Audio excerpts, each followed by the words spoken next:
Gather round, folks. I'm Violet, and I have a tale that'll leave you on the edge of your seat. Picture this. A simple dinner with my grandpa turns into an unforgettable evening filled with laughter, lessons, and a waitress who picked the wrong table to mess with. Trust me, this story has a twist you won't want to miss. Make sure to like and subscribe for more incredible stories like this. To give you some background, I'm an only child and the only granddaughter on my mom's side of the family. Growing up, I was super pampered and got lots of love and attention, especially from my grandparents. My grandma, who I call Grams, and my grandpa, Pop Pop, have always been such a huge part of my life. Pop Pop, who just turned 66 last month, is hands down the most adorable person I've ever known. He's got a tough exterior like you'd expect from any grandfather, but his heart is pure gold. Only his close friends and family get to see that side of him, and I'm lucky to be one of them. Pop Pop is Chinese American and speaks perfect English with an American accent. He loves reading, playing golf, and has the best sense of humor. His pranks are legendary. Last weekend, we decided to check out a new restaurant that had just opened in town. Pop Pop loves trying new places and is always up for an outing, so we do this kind of thing a few times a month. We arrived at the restaurant and got settled in. It was a cozy little place with a modern, chic decor. Pop Pop and I found a nice table by the window where we could watch people passing by on the street. The menu looked pretty fancy, and we were excited to try out some new dishes. Not long after we sat down, a waitress came over with our menus. She had this really condescending tone, like she thought we couldn't understand English or something. She leaned in and said, very slowly, "Do you need anything?" I could see Pop Pop's eyes twinkle with mischief, but he kept his cool. He turned to the waitress and, matching her tone and volume, he very loudly said in a very exaggerated Asian accent, "Yes, I need help with the menu." I almost burst out laughing, but I managed to keep it together. The waitress, however, didn't take it well. She rolled her eyes, muttering under her breath, "Ugh, Chinese geezer." She clearly thought we hadn't heard her, but we did. Initially, I saw a flicker of anger in Pop Pop's eyes, but then that familiar sparkle returned. He adjusted his glasses and cleared his throat with dramatic flair. I waited anxiously to see what Pop Pop had in store. Though I must admit, even I was shocked at how he handled the situation. "Can you explain the menu to us?" he asked, still using the exaggerated accent. "Dish by dish, drink by drink, dessert by dessert?" The waitress sighed, clearly annoyed, but she had no choice but to comply. She started going through the menu, listing each item. "This is the calamari. It's fried squid. This is the house salad. Mixed greens with a vinaigrette." Pop Pop interrupted her frequently. "What's in the vinaigrette?" he asked, making her explain the ingredients in painstaking detail. "And the calamari, is it fresh or frozen?" Pop Pop continued, raising an eyebrow.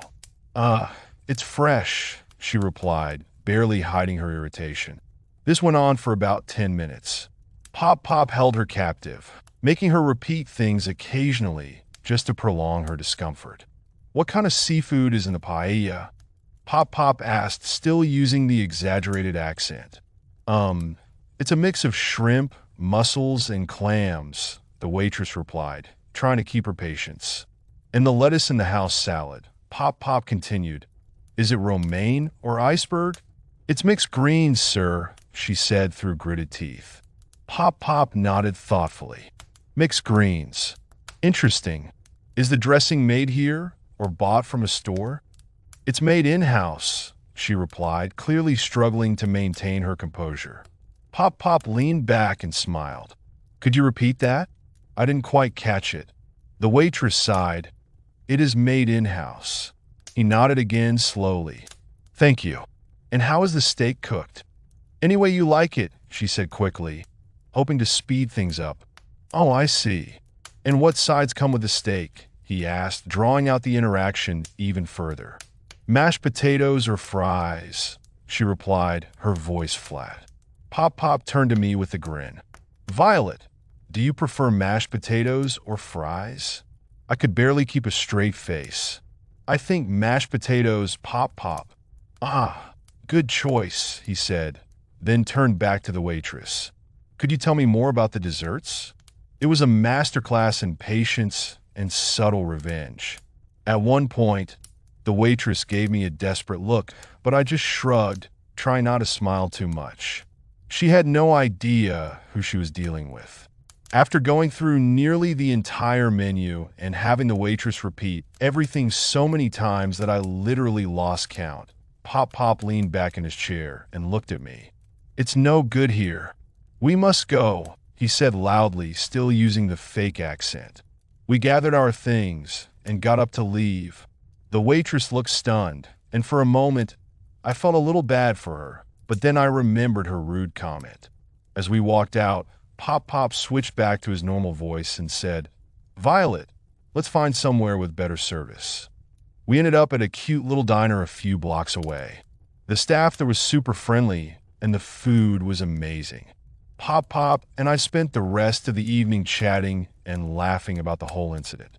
Pop Pop, you're incredible, I said between bites of my burger. That was some top-tier revenge. He chuckled. Sometimes people need a reminder not to judge others by how they look. It's a small world, and you never know what someone is capable of. I nodded, thinking about how true that was. Pop Pop had always been full of wisdom and humor, and that day was just another example of his brilliance. It was a lesson not just for the waitress, but for me too. It reminded me to always treat people with respect, no matter what. As we finished our meal and headed home, I couldn't help but feel grateful for Pop Pop.